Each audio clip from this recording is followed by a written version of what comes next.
Вы смотрите «Итоги дня», в студии Дарья Короленкова. Здравствуйте. Вначале коротко о темах к этому часу.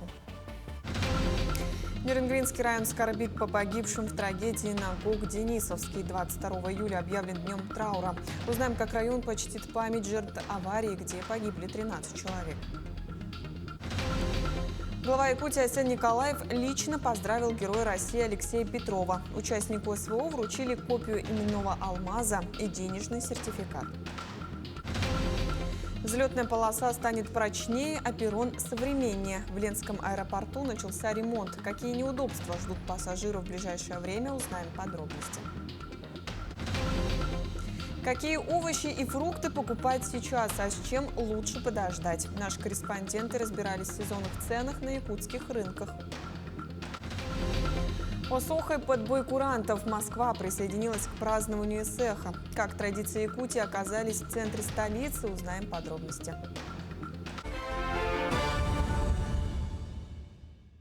В Ленском районе 22 июля объявлен днем траура по жертвам аварии на ГОК Денисовский, где в результате опрокидывания вахтового автобуса погибли 13 человек, еще 20 пострадали, из них 10 госпитализировано. В связи с трауром будут приспущены государственные флаги, а развлекательные и спортивные мероприятия отменены. Глава Якутии Арсений Николаев вылетит в Нерюнгринский район для решения вопросов по оказанию помощи семьям погибших и пострадавших. Также двое пострадавших при падении вахтового автобуса эвакуированы санитарным рейсом в республиканскую больницу номер 2 Центра экстренной медицинской помощи в Якутске. По данным Минздрава Якутии, на вечер 21 июля всего в Нерюнгринскую ЦРБ были госпитализированы 12 человек. 9 пострадавших направлены на амбулаторное лечение. Ранее Арсений Николаев провел экстренное совещание с руководством правительства и администрации республики. Совещание началось с минуты молчания памяти о жертвах ДТП, произошедшего в Нерюнгри. Глава региона принял следующие меры. Направлена команда Республиканского центра медицины катастроф.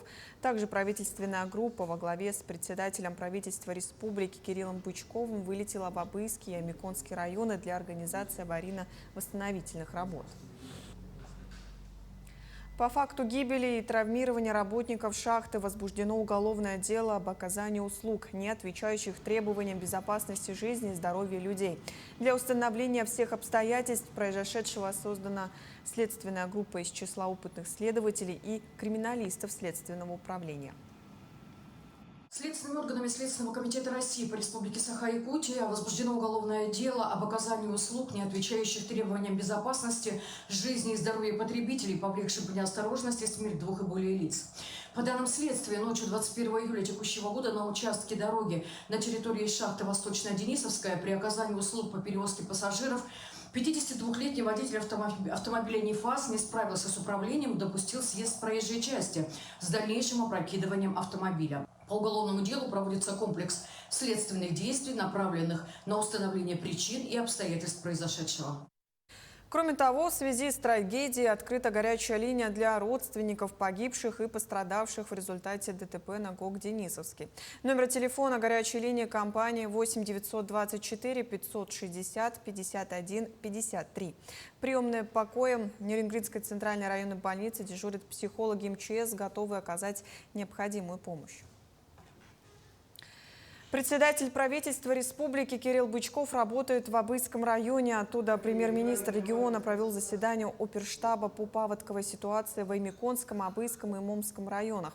Так, в ходе совещания стало известно, что практически все дворовые территории в подтопленных населенных пунктах освободились от воды.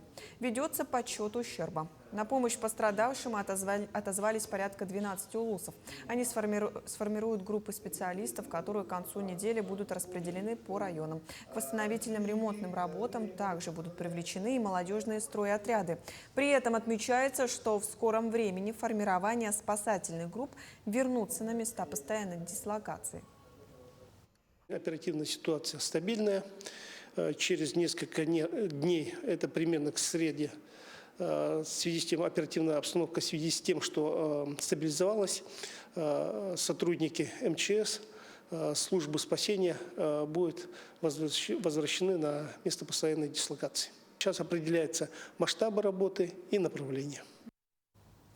Пострадавшие от паводка района Якутии отправятся в специализированные медгруппы. Глава Якутии Арсен Николаев подчеркнул, что помощь пострадавшим является приоритетной задачей, а здоровье и безопасность людей находятся в центре внимания властей. Уровень воды в пострадавших районах продолжает снижаться, и вскоре ожидается полный сход воды в дворовых территориях, после чего начнутся восстановительные работы. Кроме того, 23 июля Ваймиконский, Момский и Абыйский районы отправятся специализированные медицинские бригады, состоящие из специалистов различных профилей, включая терапевтов и психологов. Землячество районов оказывают помощь пострадавшим в Ваймиконском районе. Сбор гуманитарной помощи стартовал 15 июля на базе склада ДСААФ. За это время удалось собрать и отправить 5 тонн различных грузов, в которые вошли теплые вещи, обувь, продукты питания, медицинские препараты, помпы для откачки воды. Масштабная поддержка наблюдается со стороны всех слоев общества. В акции участвуют не только простые жители, но и представители различных организаций, включая водителей службы такси Аймикония.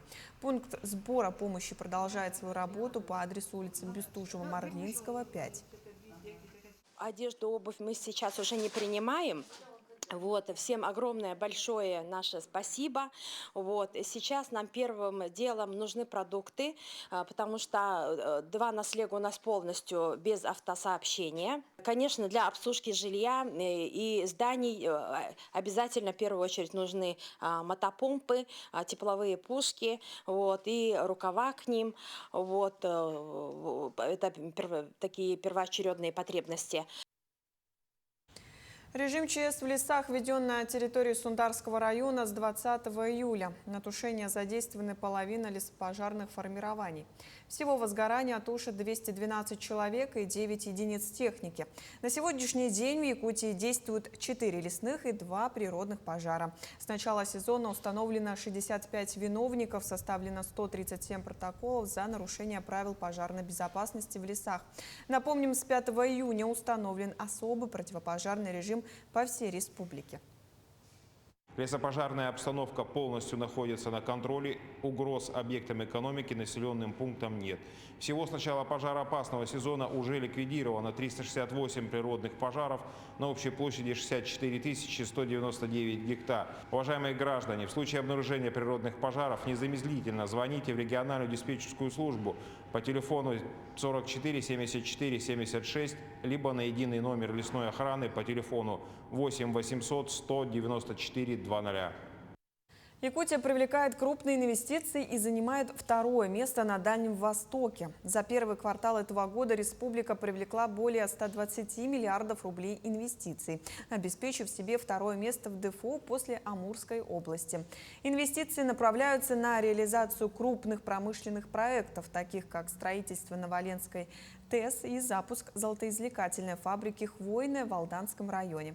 На ТЭС уже введена в эксплуатацию мобильная подстанция, а на фабрике «Хвойная» планируется добывать до 2,5 тонн золота в год.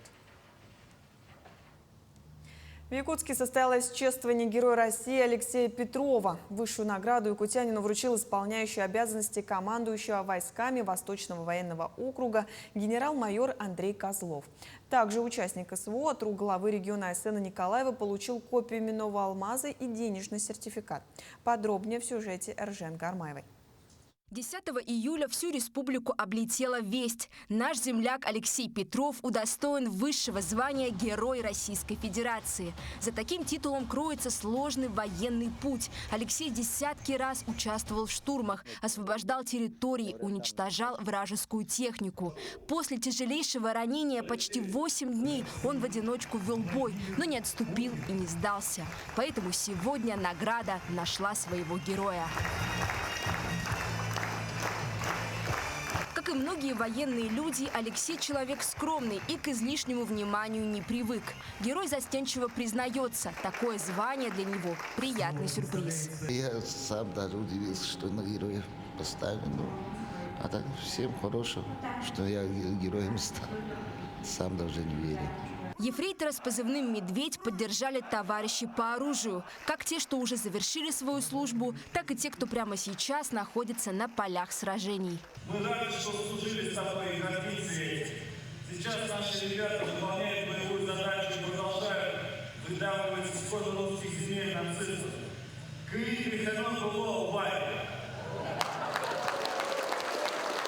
Переполняет радость и гордость за нашего земляка. Вот. Гордится вся республика, гордится вся Россия. Да? Алексей совершил просто героический подвиг, немыслимый, можно сказать. В этот особенный день рядом с героем спутница жизни Ульяна. Событие, конечно, волнительное, отмечает женщина, но она не сомневалась. Ее Алексей способен на многое. Я всегда чувствовала, что он может, потому что у него сила духа неимоверная. И сам как человек, он удивительный человек, конечно, поэтому я полюбила такого человека. Вот.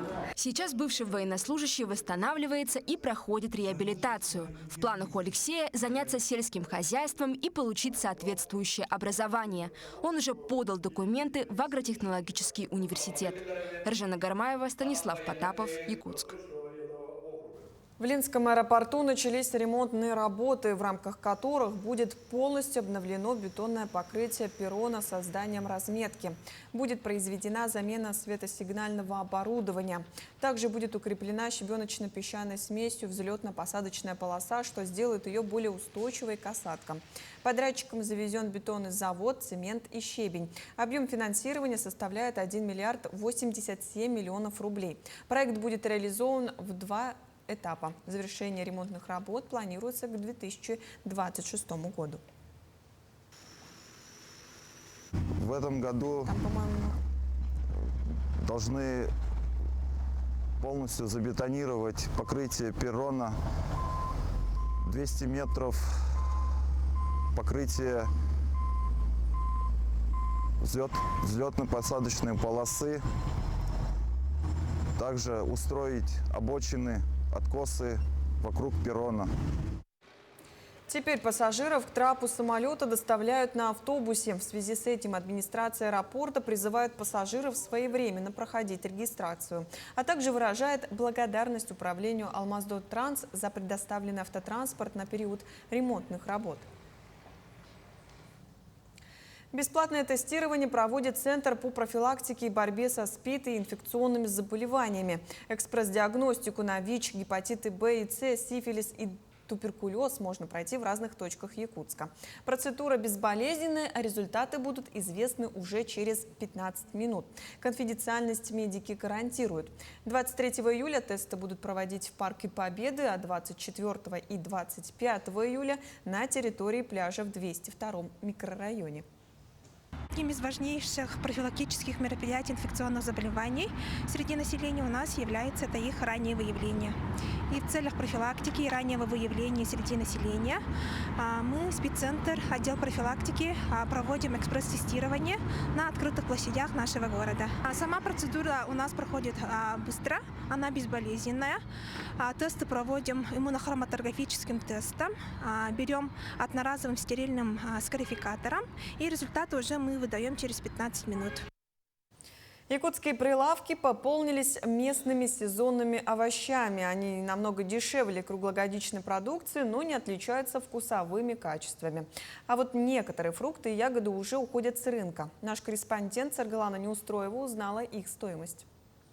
Черешня – это новая нефть. По крайней мере, такая мысль закрадывается, пока прогуливаешься между рядами овощных прилавков. Стоимость этой ягоды варьируется, но, как правило, составляет не дешевле 700 рублей за килограмм. Дело в том, что ее сезон подошел к концу, вот и цены повысились. Впрочем, с наступлением жары большим спросом пользуется другая ягода. Хит продаж этого сезона арбузы в этом году примерно на 10-20 рублей стоит дешевле, чем в прошлом. Всего 70 рублей за килограмм. Доставляют их из Дагестана, Узбекистана и Кыргызстана. Такое удешевление связано прежде всего с большой урожайностью арбузов, отмечают предприниматели. То же самое можно сказать и насчет картошки. Местная, якутская, на рынок еще не поступила, слишком рано, а вот привозной в достатке. В прошлом году начали, картошка 120-130 была, когда свежие начали.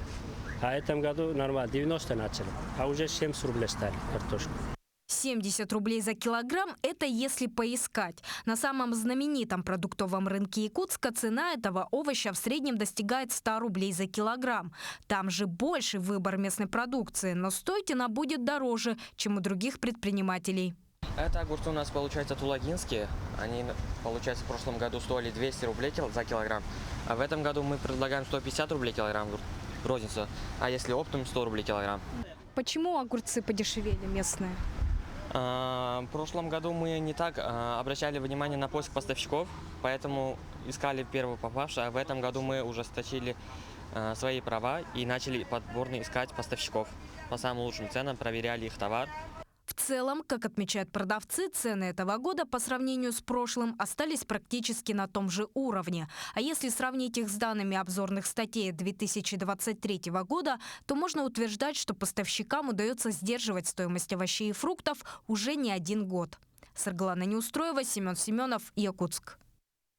В Южно-Якутском технологическом колледже продолжается приемная кампания. Учебное заведение входит в состав горнодобывающего кластера федерального проекта «Профессионалитет» и предлагает обучение по востребованным профессиям. Автомобильный и железнодорожный транспорт, горное дело, энергетика, строительство, металлообработка, информационные технологии и экономика. Всего более 30 специальностей. В этом году также открыты 5 новых профессий. Среди них большой интерес у молодых людей вызывает направление по эксплуатации транспортного электрооборудования и автоматики. В целом приемная кампания проходит оживленно. Документы подают не только ребята из Нерюнгринского района, но и из других городов и регионов страны. У нас прием документов ведется с 15 июня по 15 августа. В этом году у нас 625 бюджетных мест по очной и заочной формам обучения. Самый большой набор – это, конечно, для девятиклассников.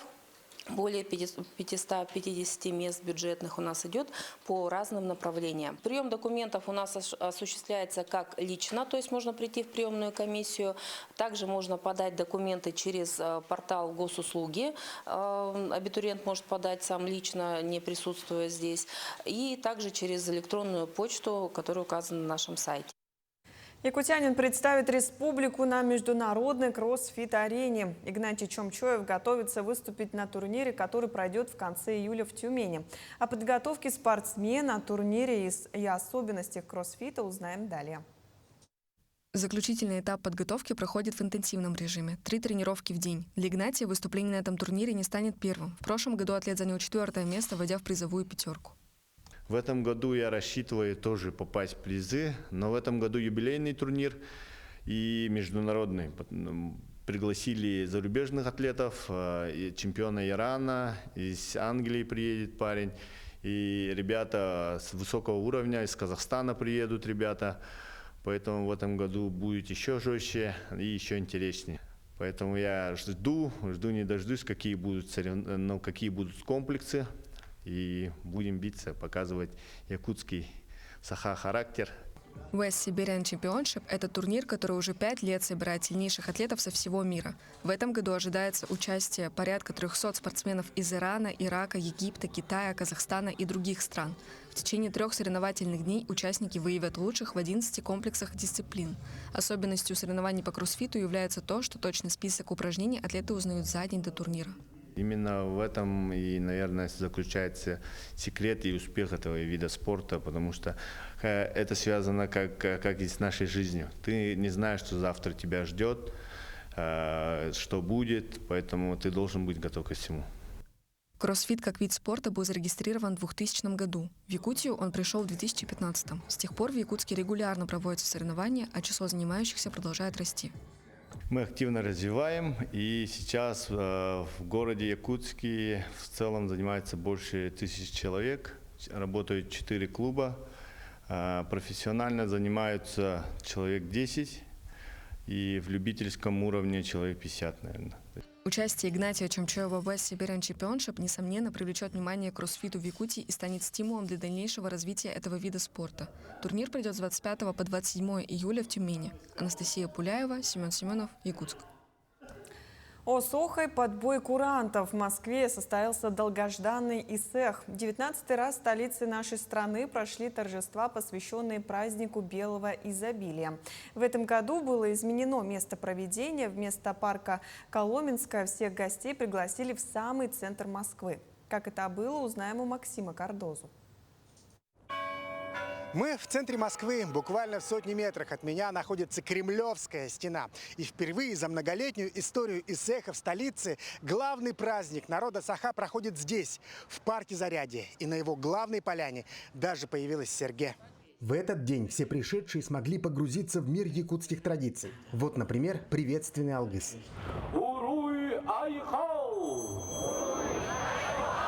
А это уже танец с чуронами и церемония кумысопития. Как чурон, наполненный кумысом. Как же без масштабного осоха?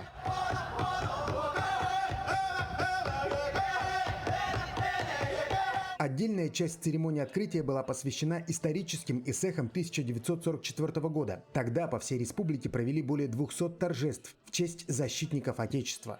Этот праздник посвящен 80-летию победы в Великой Отечественной войне. Я думаю, это тоже очень символично. Мы сегодня здесь приветствуем и говорим спасибо огромное всем защитникам Отечества. И в военной форме, и в гражданских костюмах. Всем тем, кто приближает нашу победу. В этом году ИСЭХ в Москве проводил Амгинский улус. И перед организаторами стояла сложная задача – соблюсти все правила администрации Зарядья и по максимуму задействовать непростое пространство ландшафтного парка.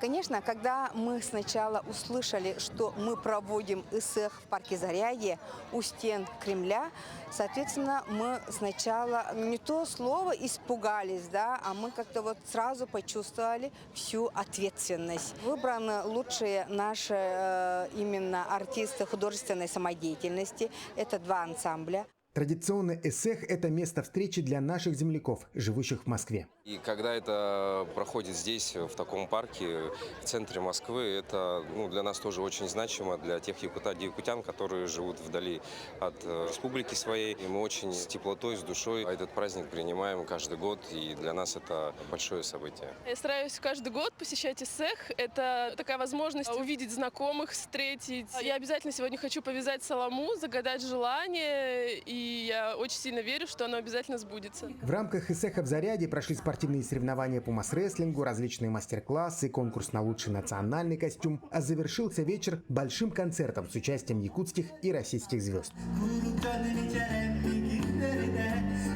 Максим Кардозу, Виктор Олесов, Айтал Байтунов, Москва. Таким этот день увидели наши корреспонденты. Ну а я с вами прощаюсь. Всего доброго и до встречи.